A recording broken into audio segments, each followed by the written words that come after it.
Welcome to another episode of the Thailand caving series. So we are in Lopburi province today and we are at Wat Tam Erawan. So I'm Armin and this is my friend David.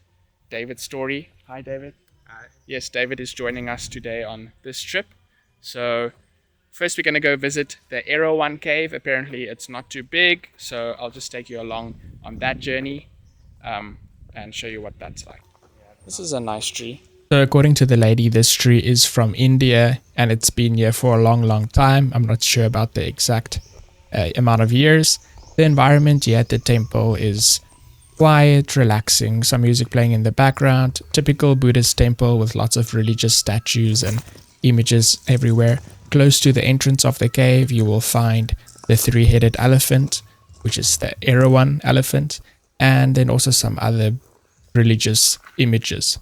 That basically leads you to the entrance to the pathway of the cave. There's a board that says Tam Erawan or Erawan Cave, basically in English. So Erawan is kind of the name of the non-hunting area in this mountain. And if you walk up the steps to the entrance of the cave, it is probably about 30 to 40 steps.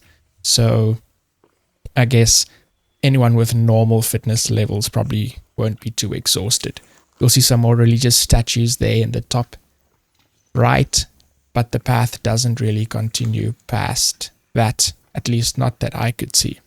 So this is the mouth or the entrance of the cave. At this point I switched on my light, 100-watt light, but we had the lady, a caretaker at the temple, who came with us because the cave is actually locked with a steel door, so she opened up for us and she turned on some lights, some ventilation.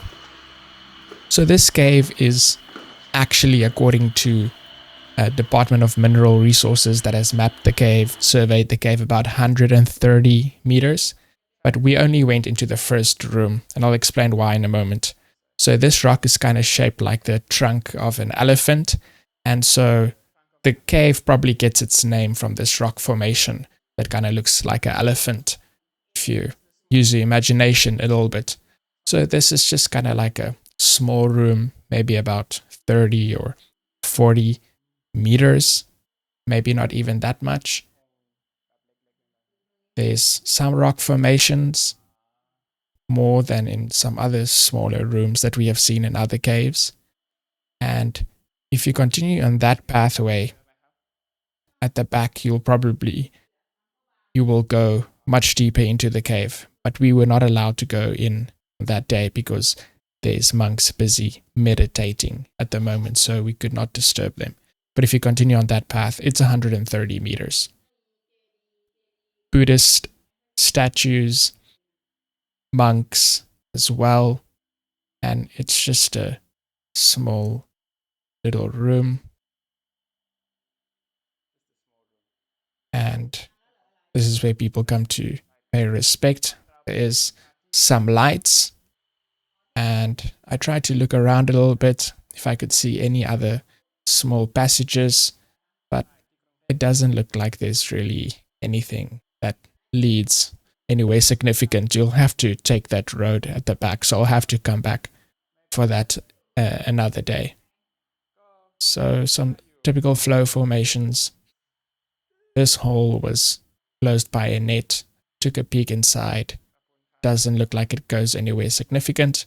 So that is basically the Erawan cave. And the lady informed me that I can come back another time and they'll take me through the whole cave. I should just let them know in advance so they can tell me if it is free and available or not. So then I made my path down the cave again, and if you ever have the opportunity, come and visit Erawan Cave. Definitely I'll be back so that I can actually go in the complete cave. Remember to like, subscribe for some more caving adventures here in Thailand.